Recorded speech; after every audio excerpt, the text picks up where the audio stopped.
Bonjour et bienvenue dans Une minute, un livre. Je vous parle aujourd'hui de 7 essais, Folie et résistance, de Claire Touzard, journaliste et écrivaine aux éditions Divergence 2025, que je remercie pour l'envoi du document PDF.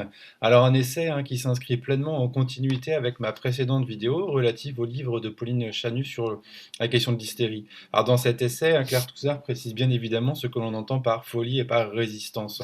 Alors par folie, on pense bien sûr aux logiques stigmatisantes des personnes vivant avec un trouble de santé mentale ou les personnes neuroatypiques, neurodivergentes. Mais finalement, la folie renvoie également aux personnes résistantes, les minorités ostratisées, les femmes qui osent critiquer le patriarcat, le capitalisme, les suprémacismes, les normes dominantes, l'idéologie fasciste. Il y a donc en fait des folies. S'ajoute le fait d'être lu finalement par le prisme de la santé mentale, dès lors que l'on se mobilise avec la connaissance de son trouble par autrui. On voit donc la tentation finalement de réduction du discours. Et notamment, on va voir une tentation pathologisante. Donc finalement, ces tentatives de pathologisation des personnes qui osent et tentent une dissidence induit qu'on est ainsi perçu comme des personnes folles, anormales, déviantes. Pourtant, la normalité n'existe que dans le regard de l'autre, dans le regard qu'il porte sur vous.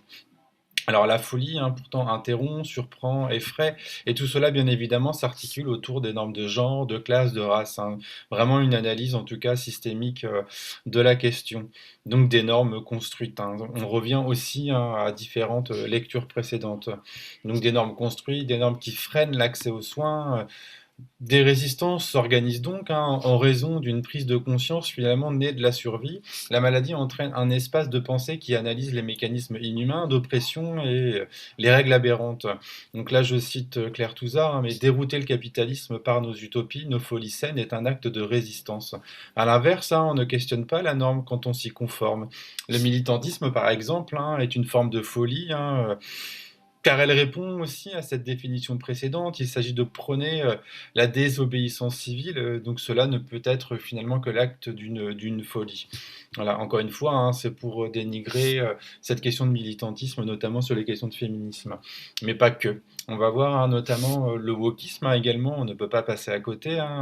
Sur cette question, on pathologise et on psychiatrise les identités. En fait, on psychiatrise quiconque tente de mettre à jour les inégalités, les mensonges sociétaux, capitalistes. Si vous êtes noir et musulman, idem. Les femmes comme Greta Thunberg, des folles bien sûr, avec ici en plus un chouïa de psychophobie.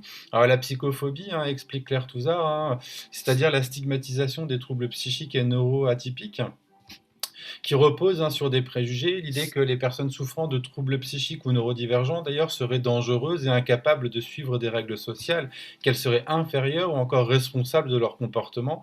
On pense aussi que notre mal est incurable, on confond nos troubles, nos idées, nos personnalités, et cette stigmatisation est bien souvent implicite et se traduit par une distance sociale. Ajoutons à tout cela toutes les incohérences, le double standard, à une situation en plus déjà inégalitaire. Donc il est intéressant, écrit Claire Touzard, de voir cette psychophobie d'ailleurs elle-même servant finalement le fascisme. On prend soin de remettre en cause les idées des personnes autistes lorsqu'elles sont progressistes, pour lier toujours l'exemple avec Greta Thunberg. En revanche, on excuse les débordements racistes d'Elon Musk par son autisme et on glorifie son trouble tant qu'il sert une vision suprémaciste du monde. Donc là, encore une fois, on voit bien ce double standard, en tout cas, pleinement construit. Donc cette psychophobie, elle n'est pas qu'une brutalité, elle conduit à l'exclusion hiérarchisante et à la précarisation. Claire Touzard écrit qu'on estime que nos corps comptent moins, qu'ils valent moins, que nos avis sont défectueux, et que pour cette raison, la société détient le droit de nous enfermer contre notre gré. Alors la vérité, c'est que nous vivons dans un monde patriarcal traumatisant, dans lequel les femmes font des ordres, si elles agissent comme des femmes, les femmes sont désordonnées si elles n'agissent pas comme des femmes. Donc on le voit aussi sur l'ensemble des populations minorisées, ostratisées également.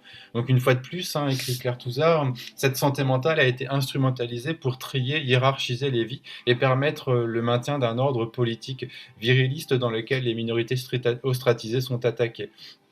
Donc en fait, mieux faire soin, hein, c'est donc opposer le soin comme révolution collective au système capitaliste, sexiste, raciste, 3 petits points, qui s'octroie finalement le pouvoir de déshumaniser, d'instrumentaliser, d'anormaliser, de pathologiser, d'enfermer ou encore de tuer.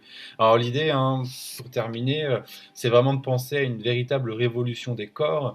Il y a encore beaucoup de choses à revoir pour soigner le monde et nous soigner, voilà, termine, Claire Touzard dans son essai. Donc c'est vraiment en tout cas un document percutant, incisif, hein, mais qui permet en tout cas, encore une fois, de repenser ces termes de folie de résistance au prisme en tout cas des inégalités, des ostratisations permanentes et d'une logique systémique, hein, qui exclut en fait une grande partie de l'humanité.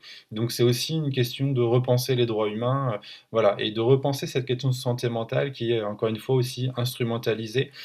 Donc un essai en tout cas à lire, à partager autour de vous, très bonne lecture.